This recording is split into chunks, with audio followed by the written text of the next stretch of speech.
Welcome, everyone, to the Sickos Committee podcast. This is our podcast for the evening of May 16th, 2023. As always, I'm Jordan. I sound a little hoarse tonight, but I'm feeling better. Thank God this cold is finally going away. I feel human almost. I've taken the correct combination of meds finally, where the antihistamines don't jack my heart rate up so I can't sleep, but I am decongested enough to be able to sleep. It is this very, very balancing all these medications. I take about a handful of things and I think I'm okay finally. I feel good about this. I'm a doctor of music. I feel like this is what you do with that. Congratulations on your home pharmacy degree. I've known enough jazz musicians who have doctorates as well, where a baggie of unlabeled pills is how they spend their weekends. So I feel like this isn't too far off. Dewey Cox, you don't want none of this shit. Going through the jazz department at North Texas, and just the smell of weed just hits you in the hallway. It's off by itself. It's very much its own thing. They are delightful people. I love that jazz department so goddamn much. Stay away, Dewey. As always, with me tonight, I have Commish, I have PittGirl, and Beth will be here eventually. Beth is in a hell of her own making and is going to be coming in hot, so I'm excited about that. PittGirl, how are you? I'm good. Happy Tuesday. No one ever says happy Tuesday. No Tuesdays are happy. Get out of here. Mardi Gras Day. Shut up. Yeah, okay, that is a good Tuesday. Right. Also, it's all about your attitude. Now you make me feel bad about being the grumpy one. Thanks. Right. Commish, how are you? Happy Tuesday. We just gotta go there to give Jordan some crap. But no, it's Tuesdays a lot at my job. Just feel like second Mondays. So it's been a nightmare going back to work. But yeah, I'm glad I'm here in podcasting, and I appreciate anybody listening to this. Really, it's fantastic. I love it. I love doing this. It's a lot of fun. It's a perfect capper for the evening instead of being like normal guy, normal job dude. It does feel a little different to do this. It's fun to do this. It's a different. I don't know. I get to go by an alias. It's fun. I don't have to use my plain boring real name. I'm the Commish. Imagine using your government name on the show. I know. I'm going with a little bit of a different liqueur drinking this evening. I've chosen some tequila. So, oh God, Jesus Christ. Let's see how the Commish handles tequila. I'm drinking a drink after a namesake of somebody that y'all may know. So it's the first time I've ever had this drink. It's tasty. So I like those. It's very refreshing. The only problem is like, oh God, these are trouble. If you make it with grapefruit juice or Fresca? I actually went with the Fresca this time. Good choice. I tried to find. I had grapefruit juice, and I was like, no, I'm not going to do that at night. That's weird. And then there was the other option, squirt, and I was like, I don't want. I don't want squirt. I want to be healthy. Like I want to be healthy. Fresca's caffeine free and no calories. And I could just get all the tequila calories, whatever is in there. So I will say I had a really good cocktail the other night. My wife and I went out to dinner. I had something called a 3-piece suit, which was Whistle Pig 10-year rye, Benedictine, Disaronno, black walnut bitters, and an orange peel. And that was real smooth. Ooh. Yeah. That made me feel real like. I'm sure you were feeling fine. Like halfway through that, you were just like, all right. and then I went to a honky tonk to listen to some country singer my friend likes. She bought a whole table because she was like, I just want space. Anyone's welcome to come. And we had a babysitter, so fuck it, we'll go. Nice. It was interesting. Me and a honky tonk, you can already see how that goes. So let's start with, I'm going to cut some music in here. Let's do it. The Magnificent Seven. All right. I did the video, Good. So we have the Magnificent Seven. There we go. Yeah.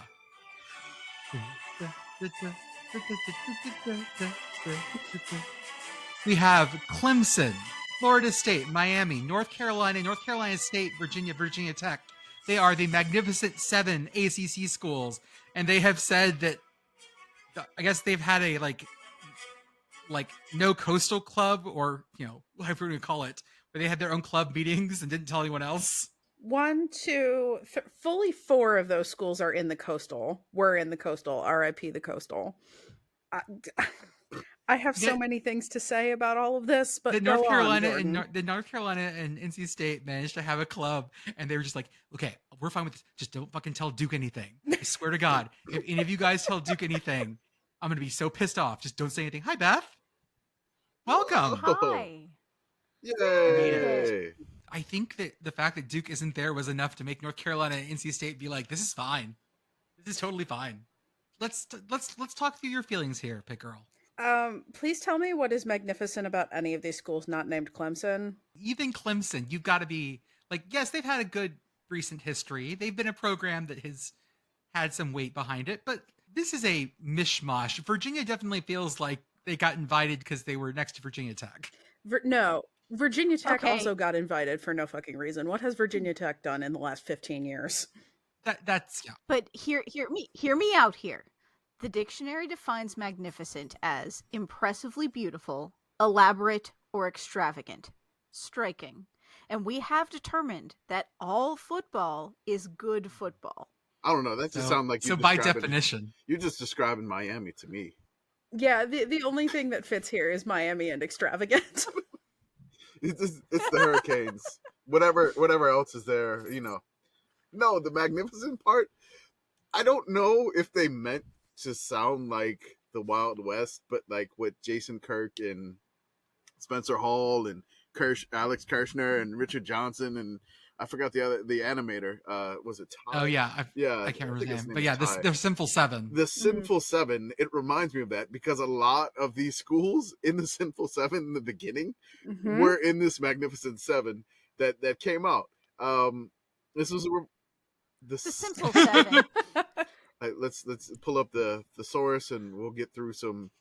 The other half looks so much like the old Metro Conference. I started looking up the Metro Conference. I'm like, no, this is basically the other half. Plus, you had like Memphis State, and you got a conference there. The Metro Conference was hilarious because I growing up, and Tulane was in the Metro Conference for basketball. Oh, that's right, yes. And so they would play like these schools. I'm like, why the hell is this school coming to like little tiny Fogelman Arena, which it's called something else now, but it would only fit like 2,000-3,000 people, and like you have to physically walk on the floor to get like to the bathrooms. So you have to physically walk on the corner of the floor to get to the bathrooms for the Tulane basketball game. It's such an intimate venue. And I'm like, you got these like fancy high power schools that have had like weight to their basketball teams like coming here. And I'm like, it made no sense. But it was fun to watch. So is it that these 7 schools are trying to get out of the deal? Is that what it is? Yes. So it is that these schools are either trying to get out of the grant of rights or they're trying to get uneven revenue sharing, which Virginia in particular and Virginia Tech also, LOL, but okay. I would like to take this moment to reference a tweet that was retweeted into my feed by friend of the show at NFL Gimpy. Brand value generated by TV social media. Here's the ACC top 8.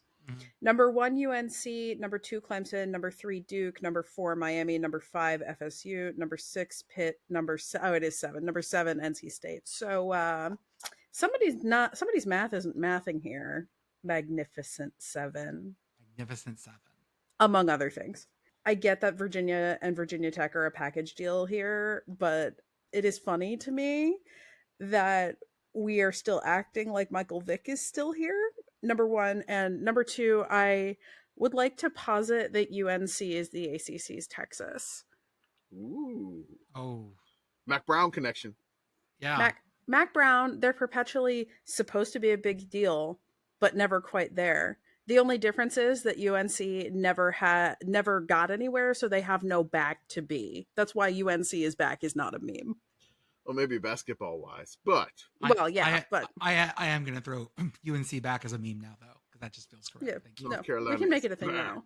I think that what seems so weird about this is that the ACC made this whole big deal of we're all going to be blood brothers. We're all going to cut each other's hands open. We're going to mix our blood and we're going to bind ourselves to each other with the magic words and no one gets to leave. This is a death pact. And now it's like, as we all knew, it's only a death pact if you don't have the money to buy your way out of it. A tontine only matters if you don't have a gun. I also really don't see a universe where UNC actually leaves Duke. No. What are we doing? We all like money, right? You don't see them A&Ming? No. Yeah, I don't think so because of basketball. I don't think it's tight. It's the same thing where it feels weird that Oklahoma and Oklahoma State are going apart from each other, but you go like, okay. And we saw that the Big Ten is willing to drag 2 California schools across the country because they're so fucking intertwined with each other. Yeah.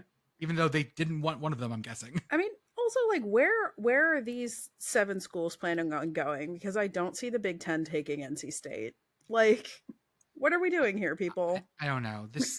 They've met a handful of times over the past several months, which this sounds, I don't know. I feel like this is just a weird ploy to try to get uneven revenue sharing because they're locked into hell until 2036. Like they're Yes. all locked in to 2036.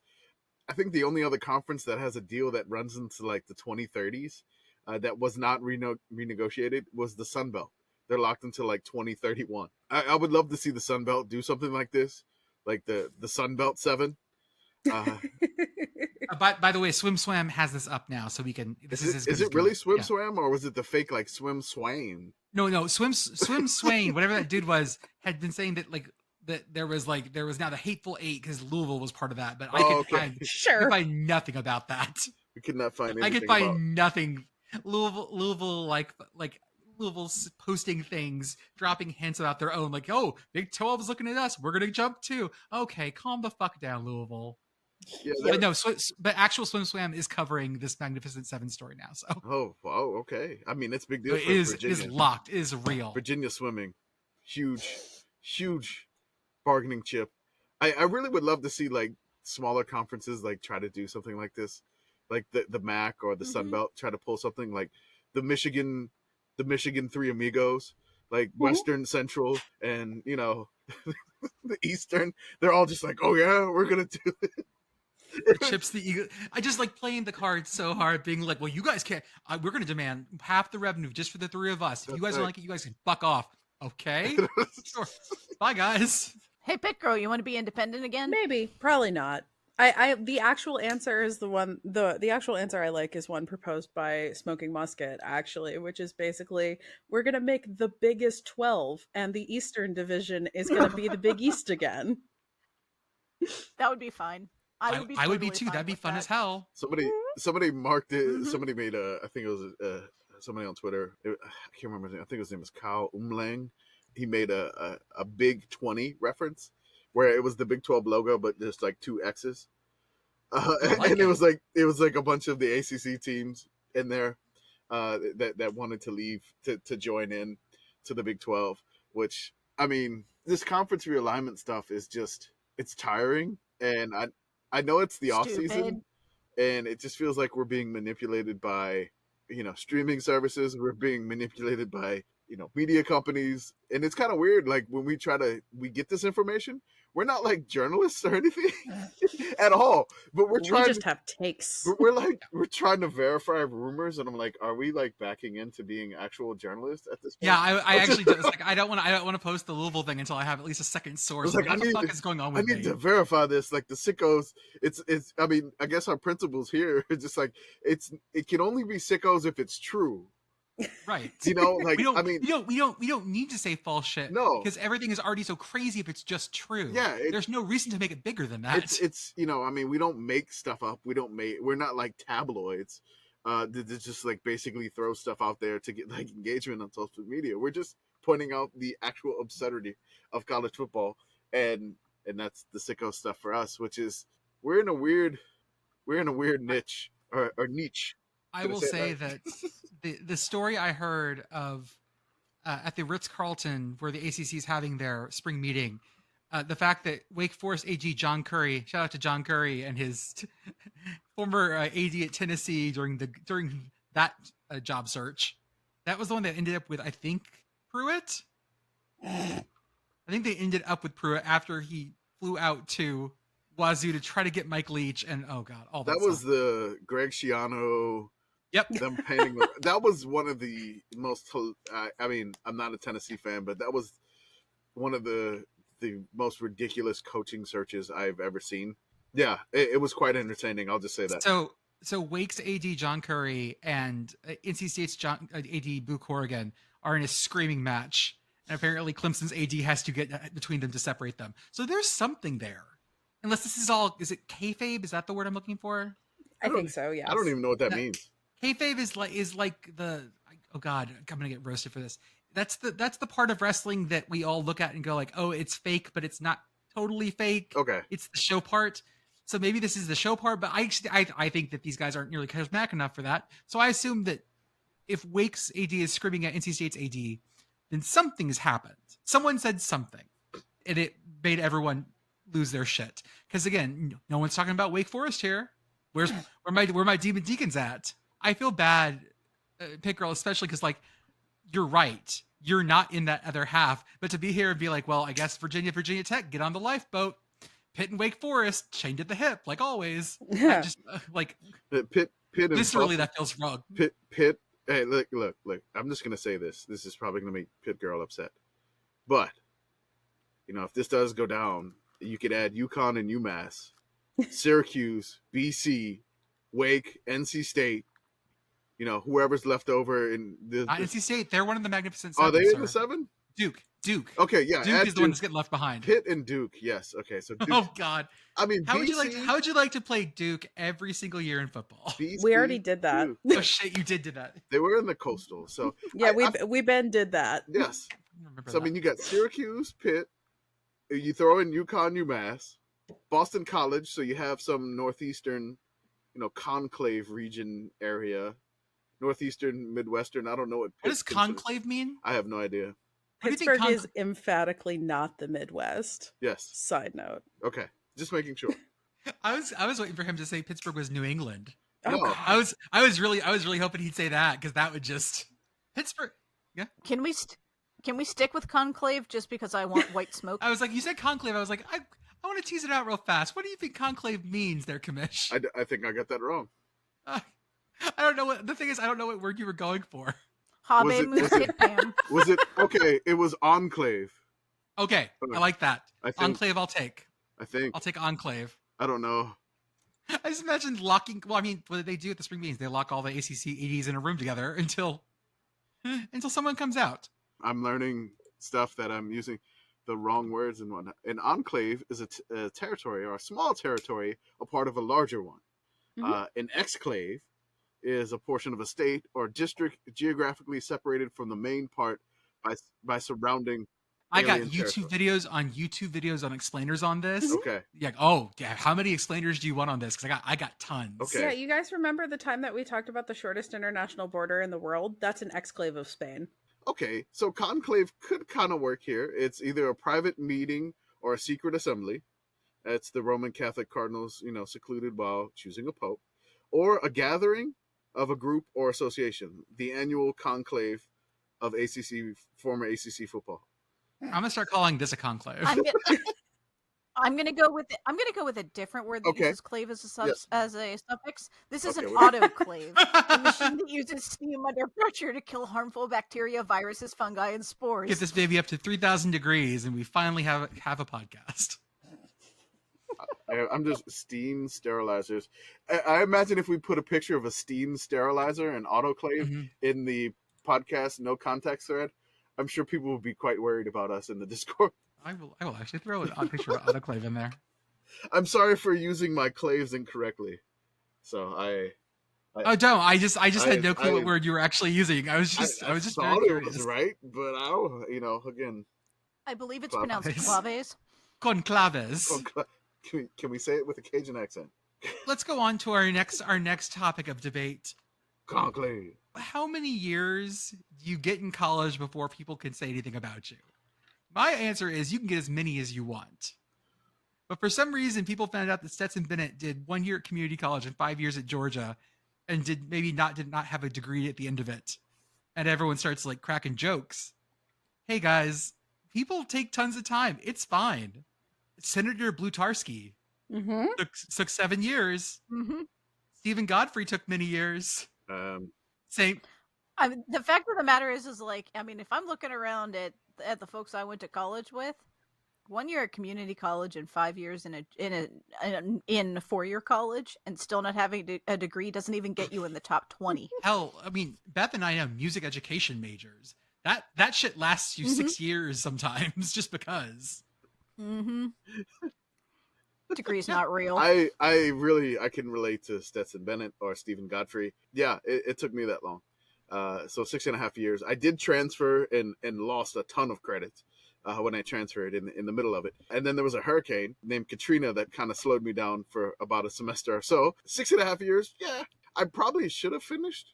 But that didn't happen. My goal was to beat my father out, and I beat him by a half year. So he took 7, I took 6.5. So just some bragging rights. My dad really earned that nickname from scenic Dayton University, the Circus Man.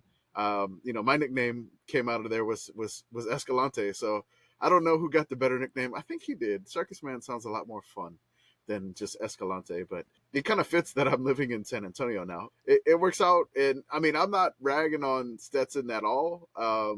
Honestly, I mean, if he's taking like 12 credit hours or whatever, I mean, at one point in my college career, it was just like I would sign up for like 18 hours of class, like 6 classes, and then after a month, I'm like, okay, I'm dropping you. I am getting out of both of these. These teachers suck, or I cannot make the 9 a.m. class or whatever. And let's let's have a moment of real discourse here, because the fact of the matter is that college football is a full-time job. So you've got somebody who's working 45, 50, 60 hours a week and trying to go to class and has to carry a full-time load, even a low full-time load. That's almost impossible in college. So the idea that he's going to be able to finish a degree in that amount of time is insane. It's untethered from reality. And if we're going to dunk on people for that, it's wrong. How many college football players do we know that ended up going back and getting their degree afterwards for that very reason? A lot. And I don't know why this. And good for them for doing it. I don't know why this triggered discourse. I don't know what it was.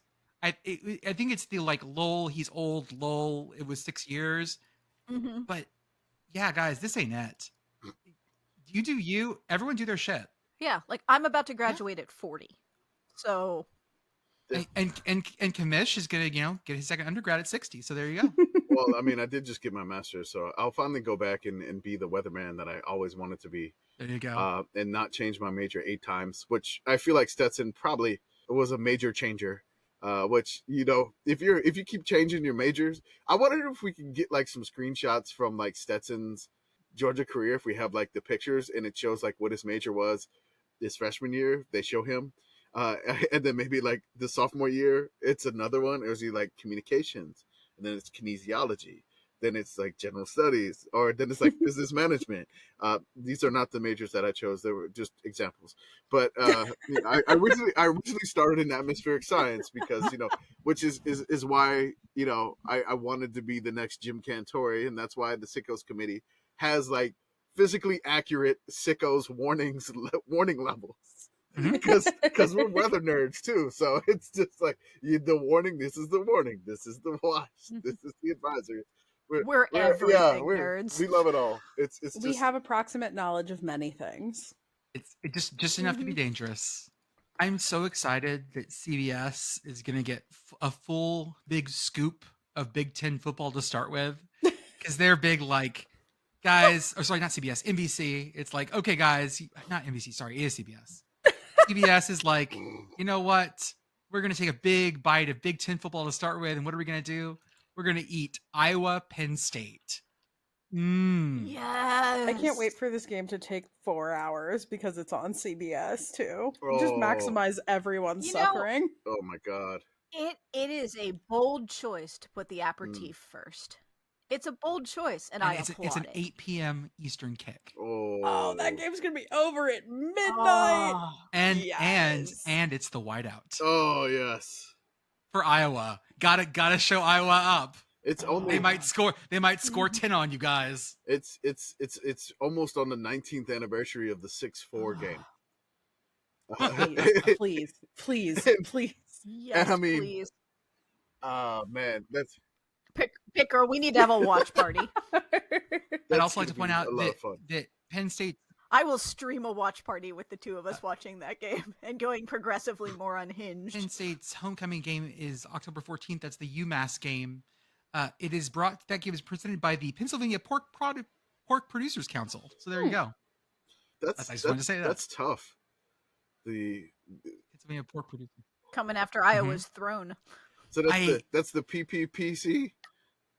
The PPPC, yes. I think that My favorite New Deal program. just the metric amount of pork supply that Pennsylvania had in the Great Depression, the strategic pork reserve, just full bellies. Yeah, I'm saying it started as a joke, and then I realized quickly it probably wasn't. You are 2 seconds away from us derailing this into farm show. Nope, steer You hard. want that. We'll save that for next January. I just think that I know that the money's worth it because people at CBS know because people are stupid. But someone at CBS thought that this was worth it, and I get that. But we all said that you take the good with the bad.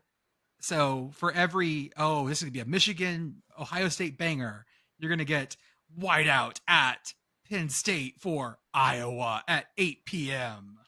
To be fair, this is like the maximally sickos choice, right? The only more sickos thing I can think of is putting like Rutgers Northwestern on CBS at 3:30 with like the SEC on CBS music. Neutral site gameplay on an aircraft carrier. It was already good enough that they used the music for all the CBS Sports Network Mountain West games. That was already like Hawaii football, 11:59 p.m. CBS Sports. I still remember the first one that they used it last year. It was Western Kentucky versus Austin P. Oh, that's right. It was just like Western Kentucky. It was the first game of the season. It was the first game of the whole season. I was so excited because the SEC on CBS music was playing. I truly believe that you need to have music that scales with the importance of the situation. So you have things like the Olympics has big fanfare. Yes. CBS football has that. We gotta just let's bring it down. Okay. We need a Big Ten at 3:30 football theme or something like.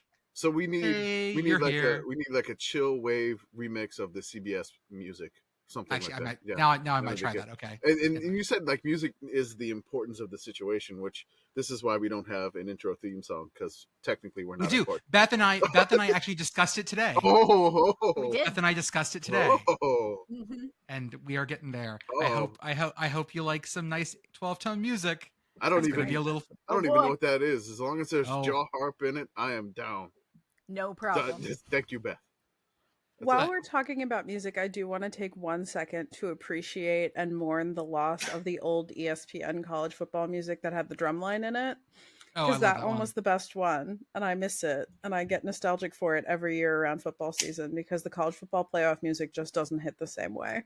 So we found this list of Quaker names. Where did this come from? So it came from Twitter. There was somebody named Isabella Rosner. She said she's come across a lot of good 17th and 18th century Quaker names over the past 3.5 years as she's worked her thesis. Now that my thesis is done and submission is near, it is time to share the more than 90 wildest early Quaker names I found in alphabetical order. And I figured the folks that kind of live in Quaker country, former Quaker country in Lancaster. What makes a Quaker name a Quaker name? I don't know. So a lot of Quaker names have a virtue as the first name. You see a lot of that. Like if you look at the list, you see a lot of Charities, Humble. Is this why we started naming girls Chastity like in the 70s? Mm-hmm. Probably. Okay. Yeah, that's very much a Quaker thing. And then we have some bonkers last names around here. So and some of them are like found object. My favorite are the sheer number of fish-based names on here and like aquatic mammals. Like, we have Dolphin Mun. We have Israel Jelly. We have Hallelujah Fisher. We have Rich Whale,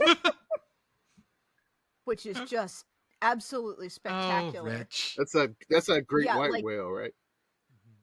It's wonderful. This thing is just great. Got plant fry, more food things. Wait, so you mentioned Charity, and I went immediately to the Charity, and then I saw Charity Nut. That's a long lost relative of Houston Nut. And Charity Kill. Of likely a Jerry Kill. Charity ancestor. Jolly and Charity Corn. I mean, this is fantastic. But then you just have your bonkers names like Ruben Rawbone, which sounds like a WWE guy. Worth noting that there is an actual 17th or 18th century Jesus Christ on this list. Yes, there is. Yes, I saw Mhm. that one Yep. when I posted. I love the guy. It's probably Job Bland, but I thought for sure it was Job Bland because that's how I felt today at work. I love Marvelous Scanfield. I mean, it's a Mhm. great quarterback name from Quaker Country. So I want to say that most of these are great quarterback names. Oh, this is some Mhm. good stuff. If Discipline Matthews shows up playing quarterback, done. That's a line. My money's on Digworthy Marshall, personally. Okay. I would like everybody to please welcome Penn State's new quarterback, Thank Holland. And then you have These are defensive just coordinator wonderful. Prevents Parker. That's nominative determinism at its best. We also have Gay Poop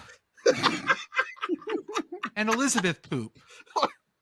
I'm just reading the list, guys. Did a 7th grader name them?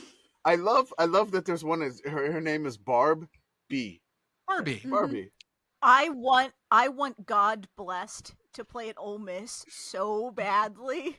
Just imagine that radio call. It's delightful. I mean, Yeah, okay. Now that I'm looking at this in terms of people who are going to quarterback my college football team, Yes. I'm way more into All this. right, Yes. let's go. Who's quarterbacking your team? Let's go. I'm calling Hester Chester right now.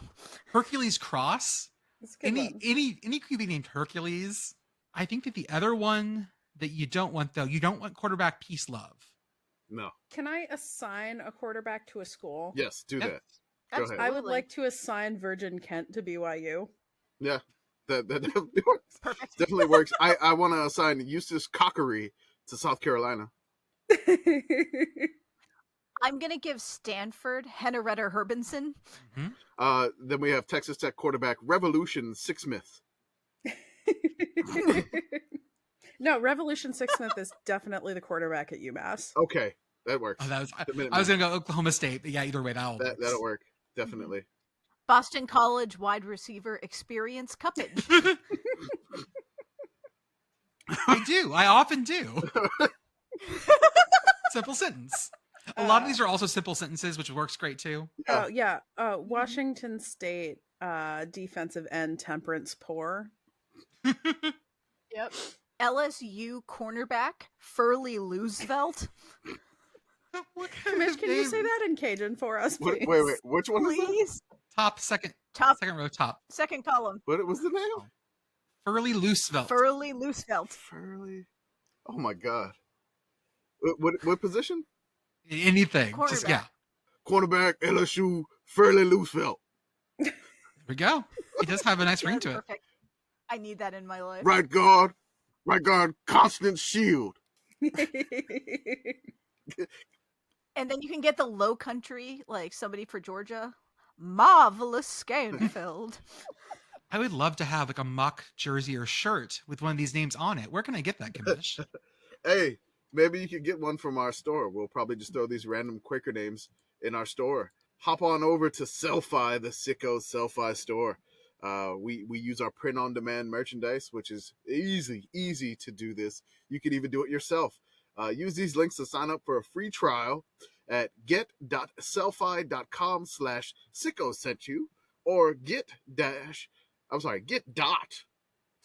get.selfie.com/sicko sent you 5780 and then use the code special for a yearly plan discount of 35%. Absolutely. There's no need to be temperance poor. Give us your That's money. right. That's definitely wonderful, Warwick. If you do buy anything from us, we will definitely be thankful tune. We will sing a thankful tune. Yes. We would also like to give a shout out to our friends over at the Message Board Geniuses podcast. Oh yeah. They, like we said last time, go into the depths of hell that are college football message boards, and they come out with the great content, even the places that we dare not look.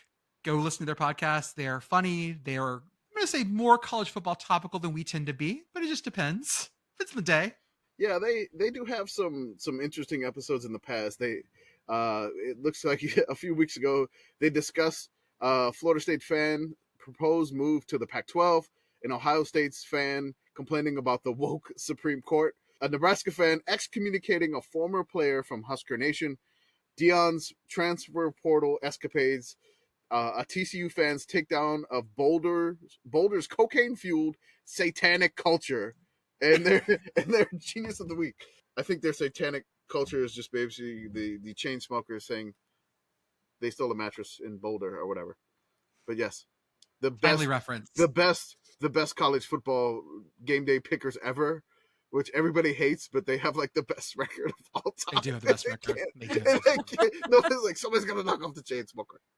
So then we have from one of our Patreon Discord members. Yes. They gave us a suggestion for a game for tonight, and we're going to play it. It is our Minnesota Fake Town, Spot the Fake Town Minnesota game. Commissioner, you running this one? Oh, I got this one here. So I tried to pull open the doc that he had, and then I saw like 2 answers. So I was just like, okay, I'm going to take myself out of this. It's fine. It's fine because, I can't get anything right anymore. But womp womp. You can play the Price is Right horn for me right there. Perfect. Yeah. Yes. No. But one of our Discord members, Patreon members, he's at _CA Paul on Twitter, and he's also known as Sicko Soda Andrew on the Discord in our Patreon. So join Sicko Soda Andrew in our Patreon, and you can see it in our profile to join, and you may be able to submit some crazy, wonderful place names for your state, which we're looking forward to this one because it's kind of crazy. So we have the Minnesota Fake Town game, which I'm probably going to pronounce some of these cities wrong.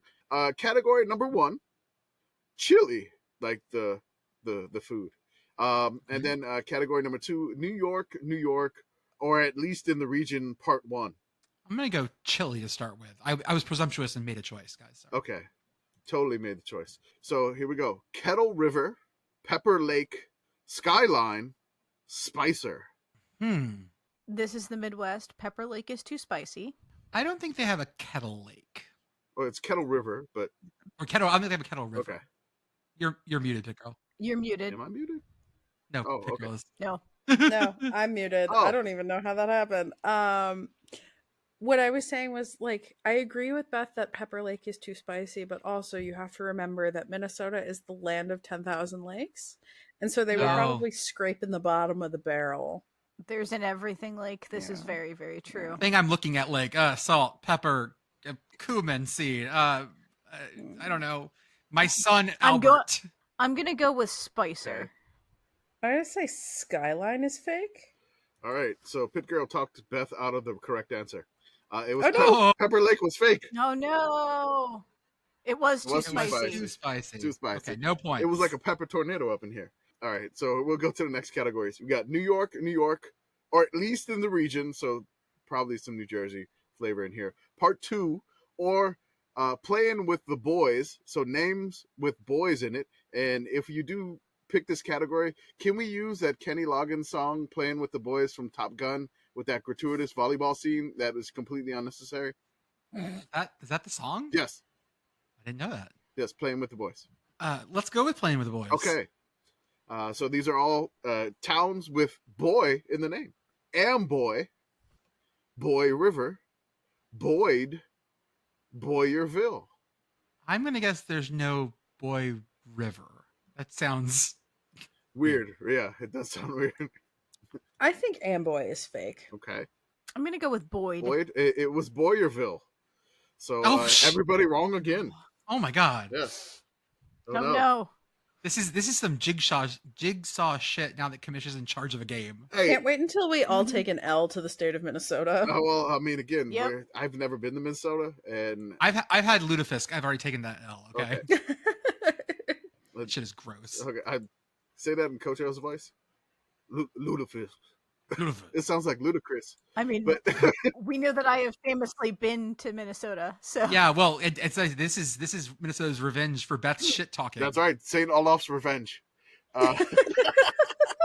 That's when you eat something. That's when you eat something that's a little too spicy and you have an upset tummy. That's All right, so we have next category: Several Presidents Part 1 or Presidents Part 2, Electric Boogaloo. Fine. Let's do Several Presidents Part 2, Electric Boogaloo. Because I'm taking that word back. All right, Harding, McKinley, Pierce, Roosevelt, Tyler. It's Tyler. No one named it. If it's even after, it's not. If it's Tyler, it's not named after John Tyler because everyone fucking hates John Tyler. It's Tyler. Isn't there a town called Tyler in Texas? Yes. Yeah. In Smith County. Yeah, that's actually why I think Tyler is fake. Okay. I just looked it up. There is a Tyler, Pennsylvania. I'm gonna go with Harding. Okay. Everybody wrong again. It is Pierce. Oh my God. Pierce. You're Franklin. taking the biggest L's. Franklin Pierce, the 14th president and football coach. Next category, millennial-sounding baby names, or old person names. It's got to be millennial sounding baby names. Okay. Also, well, I guess we'll find out. Continue. Okay. Alden, Harper, Jackson, Preston. How is Jackson spelled? Jackson spelled normally. Oh, I was like No, with an Jaxon. No, there's no X in that. Jackson. It's just sounding, not spelled. So sounding. I'm gonna go. There's no Preston. Okay. I'm going to say there's no Harper. Okay. Can you give those to me one more time because I don't have object All right. permanence? Alden, Harper, Jackson, Preston. I'll go with Alden. All right. PittGirl is on the board. There we go. Hey, we're off the schneid. Harper's Hey. Bazaar takes the lead. Hey Beth. Where'd Jordan go? Oh no! Oh guys, we lost Oh, Jordan no. again. Oh, Okay. my no. God. Where'd Jordan Are go? you really playing peekaboo here? Okay. All right. Object permanence. All right.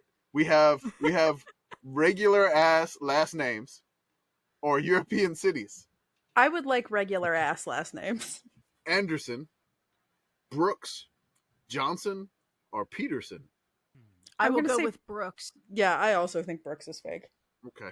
I don't think there. What are the other ones? Sorry. Anderson, Brooks, Johnson, Peterson. If I said that too fast, I'm sorry.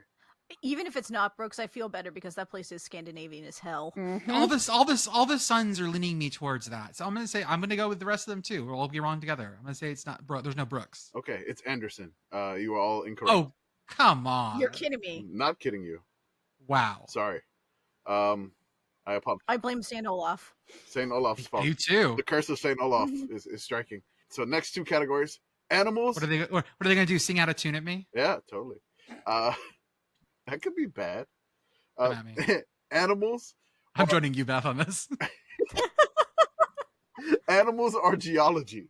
Y'all can take Beautiful Savior down a step. You'll still be able to hit the. Oh, you'll actually. Oh be able no, to you hit still the- can't. Oh man, I guess your soprano ones can't hit it. That's fine. Yeah, it's too bad. Lord. You just gotta transpose it. It's fine. You know, the best part about music is trying. Yeah. St. Olaf, they're really good triers. Yeah. Not the best, but pretty good. They try. They try. Okay. PittGirl, it's your choice still. Animals? Oh, okay, animals. All right, here we go. Bird Island, Gibbon, Otter Lake, Pelican Rapids. There's got to be an Otter Lake. What was the very first one? Bird Island. Bird Island. God, these all sound so fucking So it's Land Bird, Lakey. Bird Island, I'll say Gibbon. Gibbon, Otter Lake, or Pelican Rapids. I'm going to say Pelican Rapids is fake. Okay. I'm gonna go Bird Island just because I need points. It was Otter Lake. Otter Lake is fake. Are you telling me there's 1,000 lakes and not one of it was not called Otter Lake? Yeah. And not one of them is called Pepper Lake either. No. We're learning This about is- lakes that don't exist today. Definitely. I think Minnesota, maybe it's not Minnesota, maybe it's somewhere in Canada, is home to like the only like fourth or fifth order like enclosed lake and an island and a lake and an island and a lake. It's in Canada. I've also Okay. read this Wikipedia page. Okay, thank you. Hey, all right. Canada. Otters are native to Minnesota. They What are are. you guys doing? You have all these lakes and you don't have an otter lake. They're adorable little like slimy mammals. Well, guys. Yeah. Yeah. Yeah, our little swimmy murder weasels. We love them. Uh-huh. Wait, are there any colleges that have otter as a mascot? I'm sure there would be something. Otterbein. If only. All right. Next. Go set. on, keep vamping. Next set. Let's go. So we have the option of Virginia, Minnesota, or Wisconsin, Minnesota. I'm gonna choose this time just so I feel like I'm participating. I'm gonna take Virginia because Wisconsin, Minnesota is just gonna be an exercise in torture. Okay. Virginia, Minnesota. They're the same state, just twice. Alexandria, Blacksburg, Fairfax, Richmond, Virginia. Virginia, Minnesota has to be real. I refuse to believe that Virginia, Minnesota is not real. We have an Indiana and a if it's California not here. Yeah, if Virginia, Minnesota isn't real, we're about to found a town. No. I don't think there's a Fairfax. So I don't think there's a Blacksburg. okay, I'm so tempted to go with you on that. I am. Blacksburg. okay, definitely. Blacksburg is the fake town. So PittGirl on the board, and Beth has gotten rid of the goose egg with Blacksburg. Here we go. All right. We have Canada, Minnesota, or aggressively Scandinavian. I'm going to take aggressively You Scandinavian. gotta. You Yeah. gotta. Please That's right. do. All right, here we go. Borgholm, Lindstrom, Uppsala, and Viking. I think I said Uppsala. Uppsala. Is it Probably- UPPSALA? No, it's UPSALA. So Uppsala, Okay. Uppsala. Yeah. Yeah. Uppsala. Uppsala. It's named after a city in Sweden. And the last one was Viking. Oops, all Minnesota. I've been to Uppsala is- Uppsala. It's awesome. Hey, these all sound very plausible because Minnesota's Scandinavian is shit. It's aggressively Scandinavian, you could say. Yet they refuse to use the Scandinavian cross in their flag. What about that? I don't know. And after Hans Christian Andersen did so much for you, you couldn't even name a town after him. No, it's ridiculous. Rude. Rude. Right. Oh my god. I didn't even think about him. Yeah. I thought y'all were polite up there. Oh wow, Minnesota's flag is garbage too. It's the worst one. I'm sorry, Oh. Andrew in the Discord, Sickasota. They're just talking trash about Minnesota now because your game No. is too hard, I guess. To be clear, I'm not talking trash on the state, which I'm sure is great. I am talking about the fact that their state flag is, like many state flags, a state seal on a bed sheet, and it's not a good one.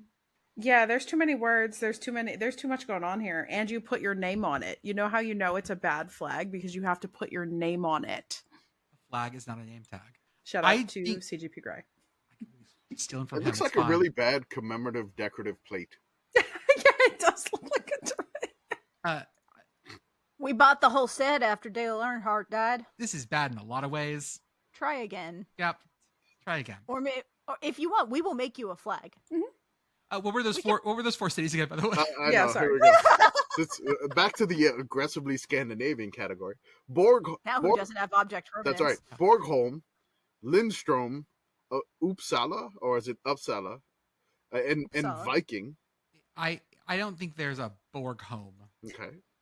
I want Viking to be real, but it feels a little too on the nose. Okay. I'll take Uppsala. Okay. Jordan is on the board. Oh yeah. We did it! All right. I'm Yay! glad, getting shut out 2 times in a row really dampened me pretty bad. So I'm glad you got a point at least. Next categories. Minnesota's making whoopee. They're not. No, they're not. And seeing the lay. Oh crap! No, that's Wisconsin, I think. Seeing the lay of the land. So there's towns with LEY in the name, or it's Minnesota making whoopee. Making whoopee. Okay, Making let's do that. Climax, Dickens, Gaylord, Good Thunder, and Keister. Oh, Keister, 100%. There's a Keister, Minnesota. 100% Oh, yeah. there's a Keister, Minnesota. There is not a what was it? What was it? Thunder from Down Under. That one.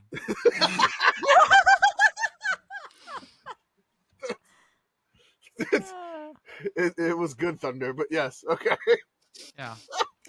There's no good thunder. No. I think Climax is fake. I also think Climax is fake. Everybody is incorrect. Dickens was fake. So Climax, Minnesota, Gaylord, Minnesota, Good Thunder, Minnesota, and Keister, totally real. There Hold on, is wait, also I a gotta Climax find- in Pennsylvania. I was about to say. All right. So we have all the sex. the words. last categories here. Last 2, we'll just go from there. We won't go back to the ones that weren't selected. But we have friends of the pod, so folks that are on the pod and that have been on the pod, or grab bag starting with the letter N. I feel like we have to pick Friends of the Pod. We have It's not to, my yeah. turn to pick, but I feel like we have to pick No, it. we should. It's important. Okay. Let's do that. So here we go. Elizabeth, Escalante, Jordan, Sedan.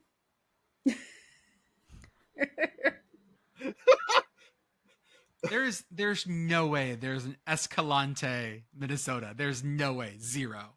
Oh my goodness. I'm gonna take Sedan, Minnesota as fake because I want Escalante, Minnesota to be real, just because it's so incongruous. I'm gonna take Jordan. Okay. So we're all locked in? You can always, Yes. you can always take me, Beth.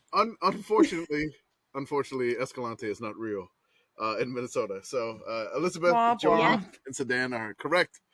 I think Woo! Jordan has 2 in PittGirl. Yes. It's not real yet. Okay. Yep. It's 2-2-1. All right, perfect. But the true winner was Minnesota. Thank you. Thank you for providing the game to Andrew.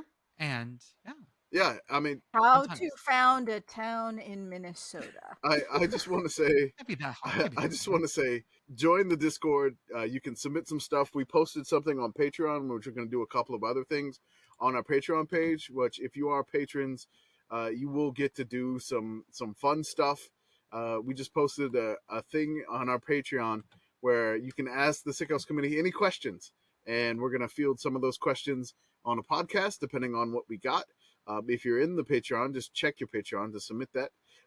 And then or just drop your hottest takes, guys, about whatever. I don't care. yeah, Give me content. well then we were gonna put another Patreon post out there. If you're a patron, we're definitely gonna put another one. It's like drop your hottest takes about anything. I don't care if you hate. Do you hate small Lutheran colleges in Minnesota? Yes. Tell us which ones you hate specifically. That's right. Beth, go. 3 of them. St. Olaf, Yeah, been there. St. Olaf, Yeah. also St. Olaf. That's a good trio. Yeah, Thank you. man, On brand. totally on brand. Concordia, you're cool. Concordia, you're cool. Can't argue. So thank you so much for submitting that. Join our Patreon. It's in the link. It's pinned to our profile. Come chat with us all day. I think we had some crazy conversations about the 40-something different versions of Captain Crunch cereal the other day. God. Which there was something called Volcanic Crunch. We have no idea where that popped up. And then again we posted a picture of the PJ Fleck as a student teacher today, He looks great. Which again, everybody kept saying he looked like he was in Boy Meets World because there was a globe. You cannot tell me that he was not a lost Backstreet Boy. It is the most the most 90s student teacher photo you've ever seen, down to the frosted tips. And the way he's like leg over the back of the chair Yep. to get that good, like get the hammy stretch too. You can lean into it a little bit. Oh yeah. He's like this close to having the chair turned around and making a bad pun about God. The Dangerous Minds move. Yeah. Mm. Definitely. Mm. Who's ready to talk Vandy football? Let's talk about past Harry Potter. Let's talk about Vandy football. In front of you have a picture of Dan McGugin. I think I'm pronouncing that right. I don't know. Dan McGugin. We'll see what happens. McGugin sounds better. Dan McGugin McGoujon. is that man right there. Dan Is McGugin. famous for 2 things. One, he is the brother-in-law of Fielding Yost. And 2, Who connects us all together? he is Vanderbilt's most successful coach by a long shot. For comparison's sake, well, first off, let me introduce the segment. This is the best season of all time for teams who are below 500 all time. Bosatwab 500 for short. We're on part 18 of 39, and we're talking about 1904 Vandy. Yes. And because we're talking so early, I'm actually going to have to talk you through some of the rules Yes. because Perfect. the scoring Excellent. doesn't even make sense. But this man right here, Dan McGugin, I'm going to choose this. He was Vanderbilt's coach during the good years. Just so you know how good these good years were, there's no other Vanderbilt coach. Let me find it. Oh my God. I'm lost in tabs again, guys. Oh God. There's so many tabs. Jordan, come back. At least- Jordan, Oh God. no. Jordan doesn't have enough breadcrumbs to get home. So I'm going to tell you that the coach with the second highest number of wins at Vanderbilt has 39 wins. Really? Who is it? That's James Franklin, isn't it? Is it Franklin or is it Mason? Arthur Guepe, Guepe. No, Mason only has 27 wins. Franklin only had 24. My God. Dan McGugan had 197 wins at Vanderbilt. Damn. Guys, he's running laps around everyone. Holy crap. Of all the coaches that have like a reasonable number of games that just weren't like interim, his winning percentage is so much higher than any of them. The next person with any like sort of like number of like of games like they play that they coached would be like Red Sanders in 1940. James Franklin won 0.615 there. Dan McGugan was over 750 at Vanderbilt. My God. Okay, so get in your head here what we're talking about. This man is literally the legend. He played football at Drake and at Michigan for his brother-in-law. Both he and Fielding Yost married into the same family. He wanted to be a baton twirler originally, but Drake's first football coach said, "Come try football instead." Okay. What? While McGugan was at Drake, he was one of the best players they ever had. After one victory, he purchased a small brass cannon and fired it at regular 15-minute intervals, nodding politely to neighbors' Sabbath complaints and merrily blasting away.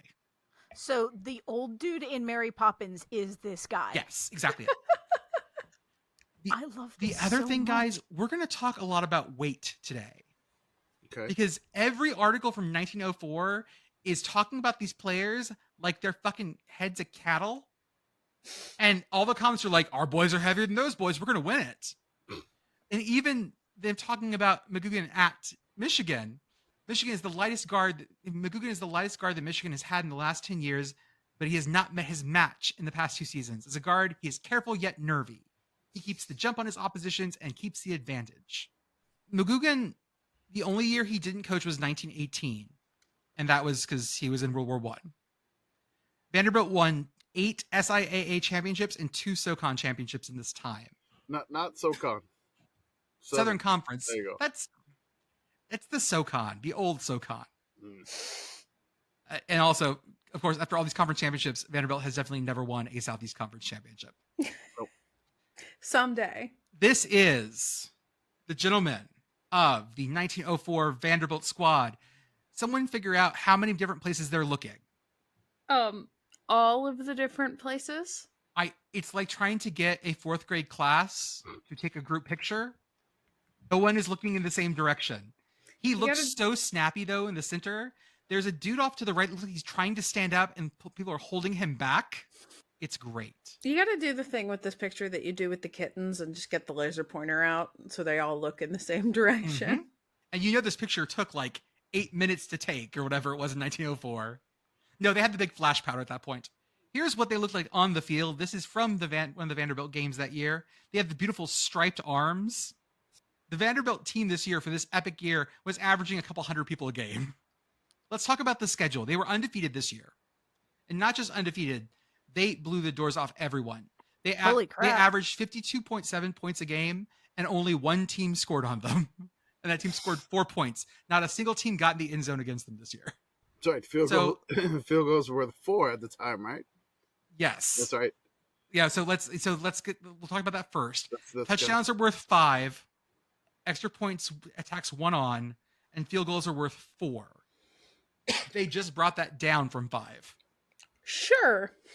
It was Calvin Ball for so long. I do have to say, just looking at all these points, this is the origination of the vaunted Vandy offense. Yes. Yes. And because they were blowing teams out. Let's talk about the schedule. My God. And with the cannon possibly blowing them up. Yes. Number 1, they played at Mississippi A&M, Mississippi State now, won 61-0. Second week, played the Georgetown Tigers, which is Georgetown College in Georgetown, Kentucky. They're now NAIA 66-0. This was actually a rescheduled game. I'll talk about that in a second. They played Ole Miss, won 69-0. Nice. Played Missouri Mines, which is now Missouri S&T. Beat them 29-4, the only team to score on them this whole year. At 29, they played Central University. This is the Central Praying Colonels. Beat them 97-0. Oh boy, were they praying after dealing with the vaunted Vandy offense. 97 points. They beat Tennessee 22-0. Beat the University of Nashville, Blue and Garnet. This team did not make it past the 1908 season. beat them 81-0. Because the vaunted Vandy offense decimated the college and their football team. Then they played Central Kentucky, which is now Eastern Kentucky, the Colonels. Okay. Beat them 22-0. And then finished up with the rivalry against Sewanee, 27-0. Now, y'all, look at how many games they played outside of Nashville. Another theme we're getting to these teams. That's gonna be two. Yeah, they went for 2 games outside of Nashville. And they went really far. Yeah. They went to Richmond, Kentucky, and they went to Columbus, Mississippi. Yeah, this may actually be shorter than the Las Vegas team we talked about. UNLV, maybe. There was supposed to be a post because Auburn were co-champs of this conference, but Vandy and Auburn didn't play this season. This is the Southern Intercollegiate Athletics Association, by the way. They tried to get a game together, a postseason game, so they could play each other to figure out the champion. But the SIAA said no. Boo. Teams in this conference, by the way, were Vanderbilt, Auburn, Sewanee, Georgia Tech, Alabama, Clemson, Tulane, Cumberland, Tennessee, Kentucky State, Ole Miss, LSU, Tennessee, University of Nashville, Georgia, and Mississippi A&M. So this is sort of like proto-SEC. We're going to take you through now by the way, some dude in the 40s wrote a dissertation about football college rule changes up to that point that I found. And I'm going to lie. He does not cite his sources, and 2, does not describe things. He only has 1 sentence about the forward pass being allowed in 1906. How the fuck do you do a dissertation about this and only include 1 sentence about the forward pass in 1906? Also, remember, 1906 was the forward pass season. So this is pre-Teddy Roosevelt's son getting injured. This was at this point, we were just holding on being like, this sport is fine. We're only killing 10 to 12 people a year. Everything's fine.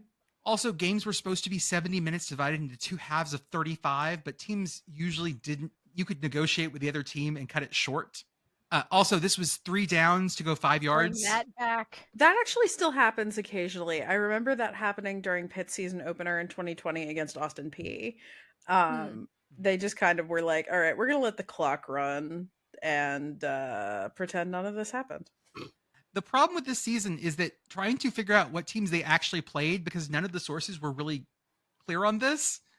We know they played Mississippi A&M, but then they were supposed to play at North Carolina A&M as well, but that team canceled out. Also, they were supposed to play University of Cincinnati on November 5th, which ended up being the Tennessee game. So they weren't scheduled to play Tennessee at the beginning of the season. They were supposed to play Cincinnati. But Cincinnati canceled on them, and then they brought in Tennessee. Also, notice on this football prospects calendar on November 19th, the Scrubs at Nashville. The Scrubs were like the B team. And so in the newspapers, you got the Scrubs as well. Wait. Today I learned that Tennessee is just substitute Cincinnati. Ooh. So let's talk about the preview. Prospects are bright. This is from the Vanderbilt Hustler, which is their school newspaper at the time. The Hustler says, prospects are very bright, but look at the second paragraph. As to the weight, the team will very probably average at least 8 pounds more than it did last year. And if any coach is able to get speed out of a team, Dan McGugin is the man, as he has just had 3 years experience with Hurry Up Yost, playing guard under him for 2 years and being his first assistant coach last year. We're going to talk about the weight a lot, guys, but we also have people like Captain Tom Irish Graham. Now, just because there are 7 of last year's varsity back does not mean that the same 7 will be on the team. The best man gets the place. With weight, once again, speed, and a good coach, it certainly looks as if things should come Vanderbilt's way during the football season of 2004. This was also McGugan's first year there. If I set the over-under as a good weight for a football player in 1904 at 112 pounds, you guys want the over or the under? Oh, we're going to get like super specific about the weights. Oh, I'll get you there. Okay. I think I do want the over, but only by a little teensy tiny bit. I told you guys that basically newspapers had these like Facebook sections. Here's one of them. Chapin Jones has returned from his visit to Grinnell, Iowa. This was in the Vanderbilt newspaper. Mrs. Kirkland left last Wednesday for Knoxville, where she will visit her mother, Mrs. W.A. Henderson. Dr. W.F. Tillett has returned home after a vacation of several weeks. He visited Northwestern University at Evanston, Illinois, and he made a 2-week stay at St. Louis. Yep, this is just the stuff. The newspaper was Facebook. I like this. Newspapers back in the day were just Facebook status updates. George Baskerville is back in the university to take a course in mechanical engineering. Thanks, guys. Good to Good know for George you. is back. Doctor, Also, Hi, George. also remember this is 1904, so the St. Louis Olympics and World Fair are also going on at the same time. well, I mean, Yes! hey, Doctor and Mrs. J.T. McGill have returned from a visit to the World's Fair in St. Louis. Mhm. They went to the World's Fair, so we're gonna have to let you know. And they were posting all those Instagram pics in the newspaper. Come over and see their etchings. Yeah. First game, Mississippi A&M preview. The first game will be a tough proposition. Last season, Mississippi A&M football team attracted attention not only in Mississippi, but throughout the entire southern states. They had a heavy team, again, for a college and played fastball, winning all but one of the games. They tied the University of Mississippi for the championship of the state. The A&M boys have been practicing for 3 weeks, and they have a great advantage over Vanderbilt, and there is very little difference in weight. 3 weeks. 3 weeks. So the analytics in 1904 was how much you weigh. That's okay. So Yeah. so that's the only advanced stats we had, and Lord knows that they were not weighing these things on real scales. So all of this is within a rounding error of a lot.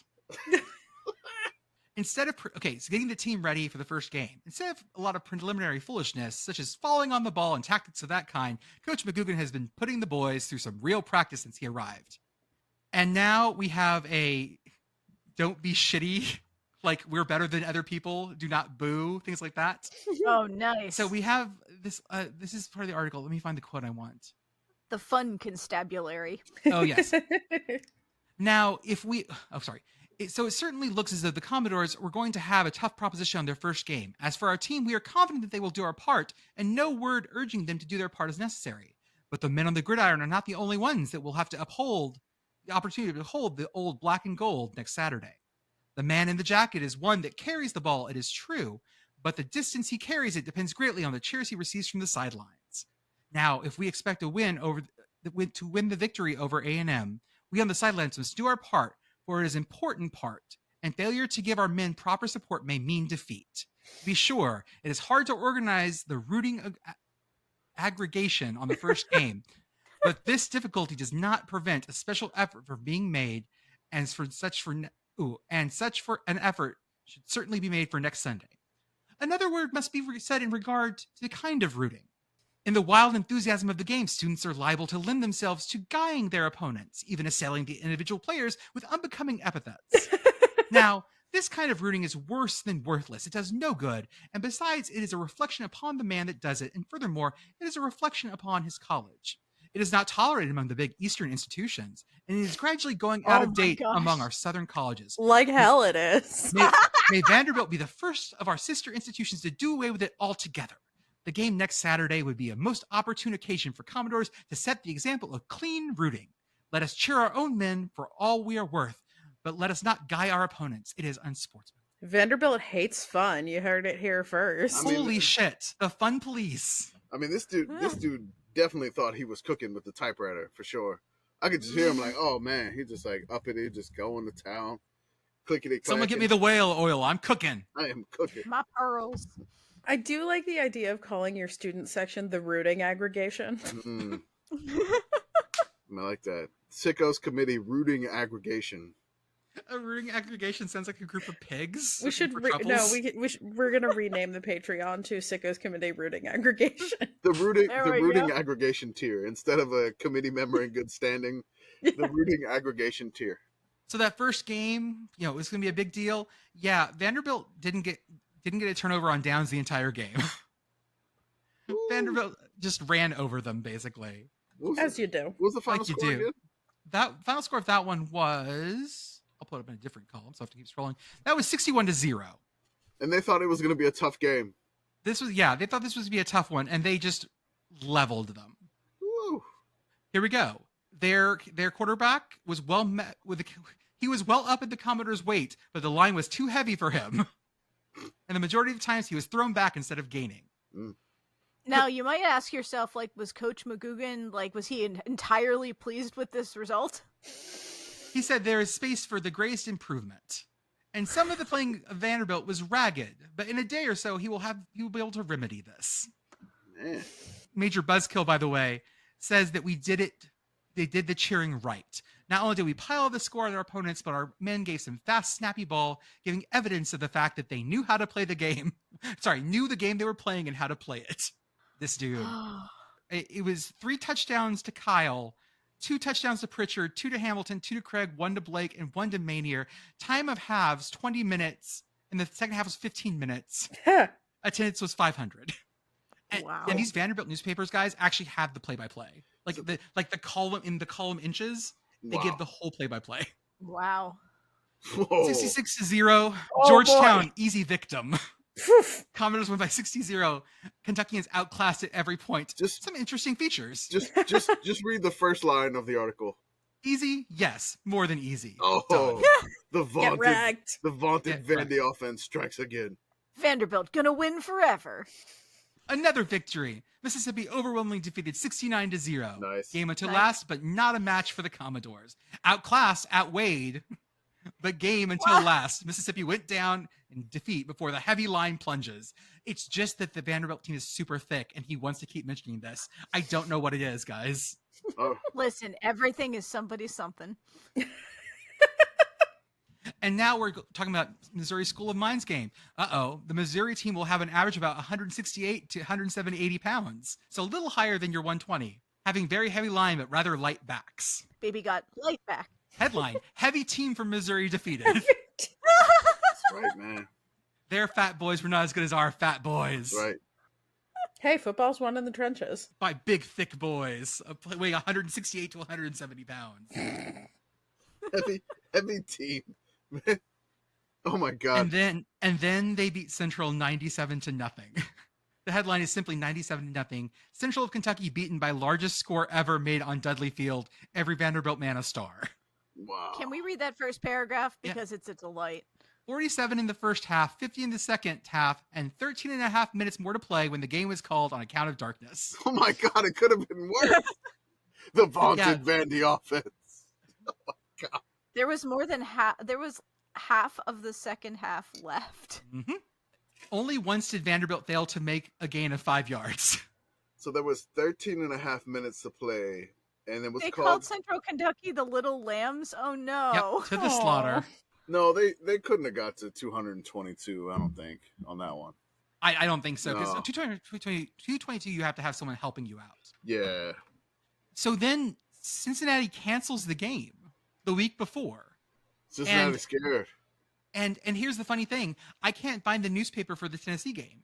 Like that issue is missing. Oh. They win big. I'm surprised they don't have that somewhere. Yeah, But that yeah. seems like the one that people would be interested in out of all of it. Like people broadly, not sickos. That might be your answer. I mean, Tennessee made this go away. Yes. That's what I'm. Oh, hearing. I'm yeah. hearing the volunteers That buried this. disappeared. They were just We're like, gonna oh, try Yeah, sound like- affect the shit out of this. Yeah. Yeah, like the Vols have scrubbed this from the record scrupulously. we're going And to so bury th- this. Then they play the Blue and Garnet of the University of Nashville. The Commodores give Nashville a good drubbing, 81-0. Darkness stops the game. Again? Bruins play well at the beginning, but soon weaken. No stadium Yes. lights in 1904. Maybe just Yeah. schedule the games for a little bit earlier, I mean, guys. you know.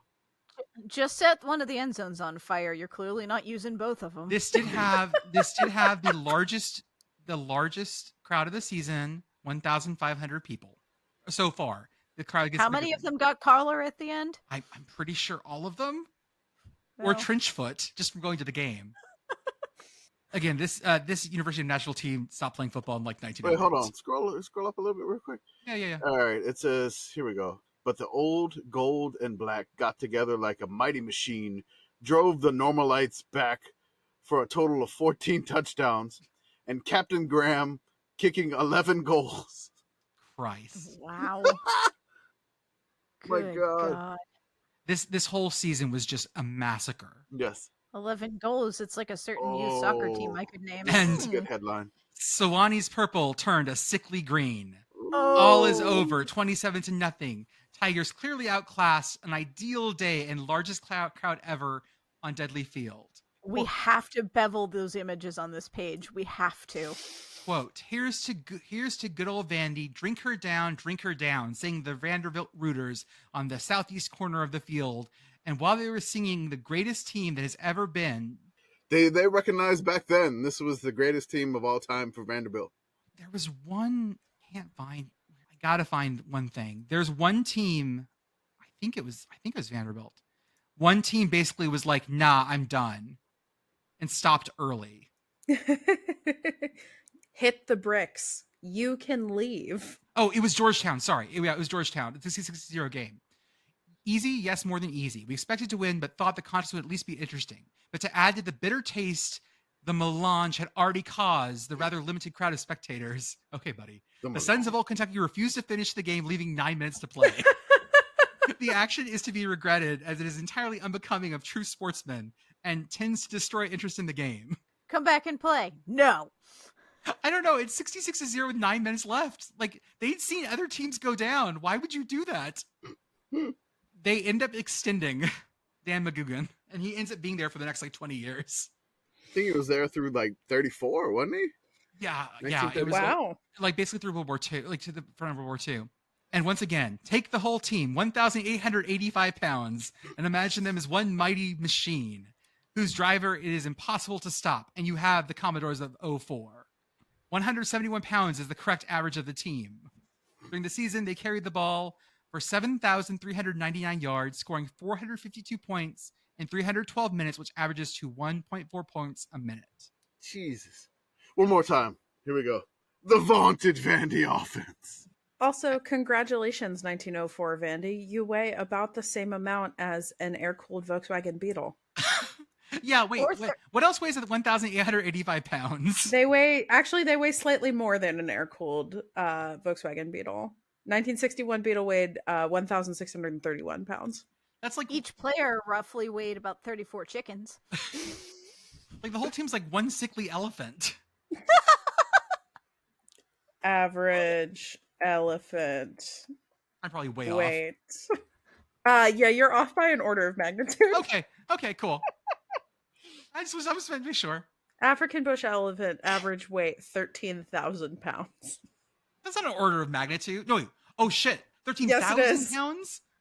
13,000. Yes, you are short at least 10, my friend. I didn't realize elephants were that heavy. Or- An Whatever, yeah. average bull that they use in a rodeo is about that heavy. So congratulations, Vandy. You're one large bull. So that car that I just threw in there, it's a Delara Stradale. It has 400 horsepower and weighs just 1,885 pounds. Seems safe. It does. I don't know. This is ridiculous. That is the story of 1904 Vanderbilt. There's no bowl games. There's no again, they tried to play Auburn for the end of the season, but the Southeast Jordan, Asian Conference said stop no. moving your mouse. The podcast is going to attack my screen. I'm sorry. Sorry. Keep scrolling. For those of you listening at home, the podcast is looking very intently at the screen. And I'm screen sharing too. Hello, podcast. Everyone is convinced that Kyle is the greatest general on the Southern Gridiron. By the way, he's the quarterback. He's 22 years old and weighs 158 pounds. All we do is talk about how thick our boys are. Our thick Vandy boys. That was the analytics at the time. Wait, that's it. They hadn't invented sabermetrics yet. No, they did not have Parker from Stats of War back in 1904. The other thing is that in an attempt to try to justify that football should still exist after the deaths and things like that, there's a long article here that I'm not going to read. It's like, football is great. It's good for people. It's good for mental character and trial character. A successful football player must be a man of pluck, grit, and strong determination. 1904 Vandy, there's no postseason. They just ran over every single team. Did they, however, win the national title that year? No, they did not, but they need to claim it. You know who won the national title in 1904? I do. Was it Pitt? Because I looked it up. Commish, go for it. Who was it? We got 3 teams. You got Michigan, right? We talked about Yost here. We did the Minnesota town name game, right? So there's Minnesota. And then we talked about the Quaker names. We got the Quakers of Penn of the 1904. That's the ties. It's all circular. I wonder who the quarterback for Penn was back in that day. It was definitely Lancelot Wells. Oh, never mind. I was like, I'm going to look up who it really was. It's Vince Stevenson. No, you're funnier that way. It was definitely Dykes Alexander. Also, that 12-0 Penn team, by the way, yeah, they played every game except for one at home. They traveled to Harvard, but everyone else came to them. These teams don't go anywhere, man. If you were good enough, you would just get nothing but home games. Just imagine if you were just like a fledgling program. You have to play all these games on the road all the time. Oh wow, that still happens. Yeah, UMass has entered the chat. Yeah, I definitely. You're lucky to get like half of your games at home. Enough. You've just described West Virginia's 1904 season, where they played 4 of their 9 games at home. Mm-hmm. Yeah. I hope you guys enjoyed the trip down Vandy Lane. There are other good Vandy teams, but this one was just a hell of a lot of fun because every story was just like, and we ran over them with our fat boys. That's right. really put them in the hole with Digworthy Marshall. Those other teams, they weren't as heavy as we were. We were the heaviest boys. That's right. Broadbank Plant really put them in the ground. I'm going to any good Commodore will tell you that ultimately it all comes down to ballast. For previews this year, I'm absolutely going to go through because every college football team lists their like players' weights. I'm going to start just adding them up. Yes. And that's going to be the only way I predict games this year is who has the fatter team. Who weighs more? Mm-hmm. And we'll figure out what vehicle they weigh the same as. Yeah, I was just about to say, like, how much do we weigh? I'm like Anubis here. My scales measuring my 2 teams. I mean, we're gonna measure them on CPH, chickens per human, and yeah, that's it. We anytime somebody has a buyout, we do it by terabyte units, and anytime we weigh somebody, this is now chickens per human. Equivalent chicken units. Did we discuss the way that you measure water flow with chickens? No. Okay. Wait. Sorry. Chickens are not water. So back up. Yeah.